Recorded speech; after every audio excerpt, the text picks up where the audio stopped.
Now, I was going to do this video with a bunch of do's and don'ts. Maybe just don'ts. And then as I was firing up the camera, I thought to myself, you know what? I ain't buying it.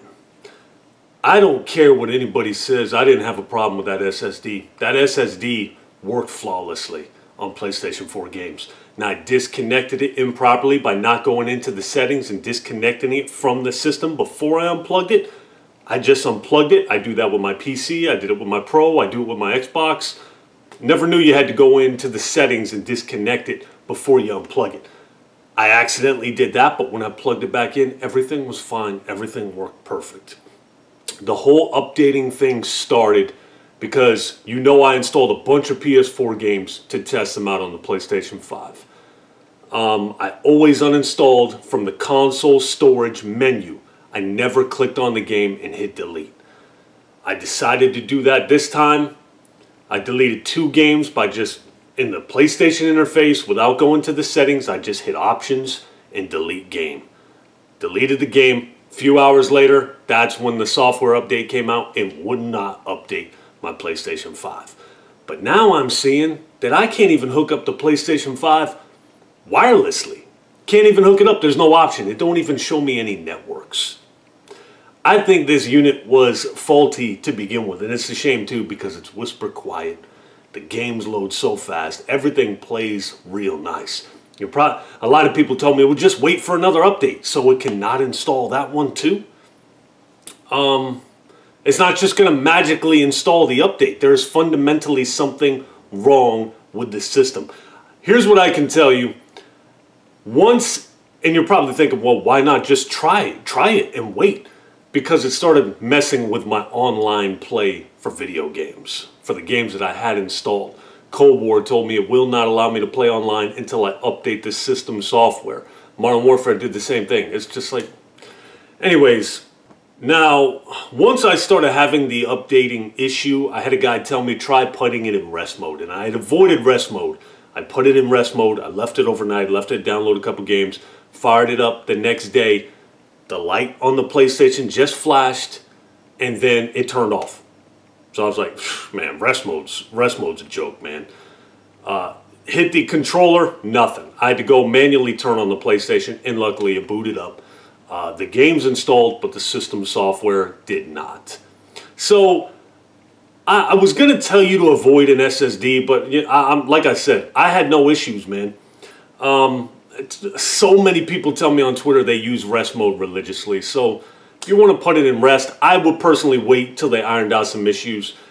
You should probably wait for an SSD or an external hard drive, but it's like, man, this shit should be supported out the box. So if you want to use it, use it. If you're going to install from the system, from the console storage menu, keep it that way. If you're gonna uninstall by clicking on the game, hitting options on the game and hit delete, keep it that way. Don't switch it around. That's basically all I can tell you. I'm going to show you some things because I know there's going to be a lot of troubleshooting in the options menu down here.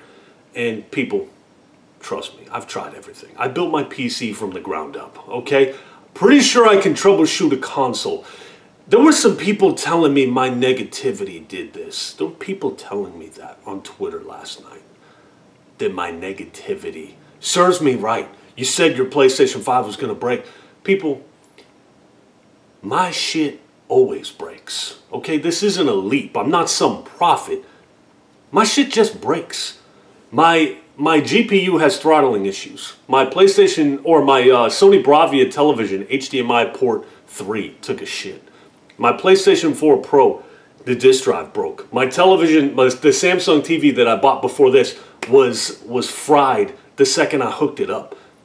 These problems just stay happening. The last couple graphics cards I bought from Best Buy had massive coil whine. Now you're going to say, well, that doesn't necessarily mean that it's messed up. Coil whine, unacceptable.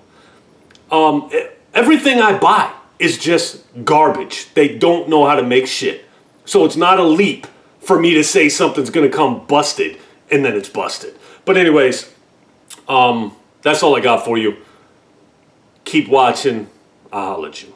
Now, everything you're going to tell me to do in the comment section has been done. several times over. Update the system software from safe. Restore default settings. I've done that like 4 times now. Rebuild database. I've done that a few times.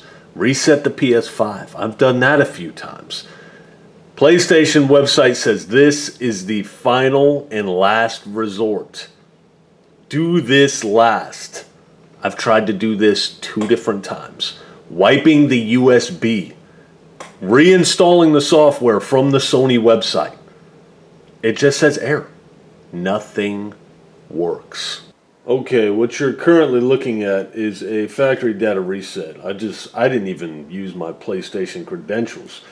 So, first thing it tries to do, because I'm hardwired, is do a system software update. It still can't do it. It's not going to do it because I've tried everything, literally everything you can do. So, it turns out there may be a deeper rooted problem than I anticipated. This thing might have been defective out of the box. I'm going to show you why. I'm going to unplug the cable in the back, the LAN cable. Okay, so we just unplugged that. Everybody, help me out. Grab that. Keep me in focus there. Okay, network settings. Now check this out. Check your network settings, and if you're hardwired. If you never did it wirelessly, okay, connection status. Let's look at settings, connect to the internet, set up internet connection. Now, I want to go wirelessly is what I want to do. So networks found, there's nothing there.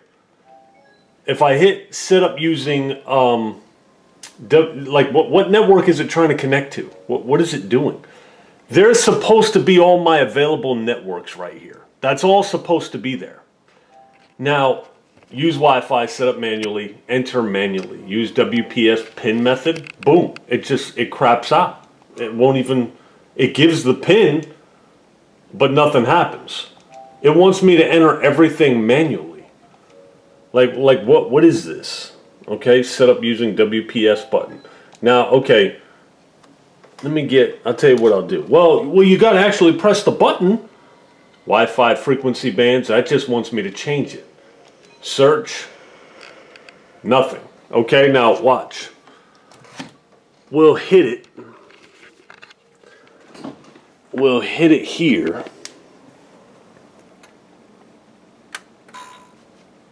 Okay. Your WPA or WPS button, sorry. Okay, and we'll hit it. Errors occurred. Like what? Well, you gotta hit search. You gotta hit search, buddy. Nothing. So, just something to look at, man. Now, real quick, what you're looking at here, because I know some people are gonna be saying it. This is after a factory reset with no LAN cable plugged in. So as you can see, it's still the same. There's still nothing. No networks, nothing.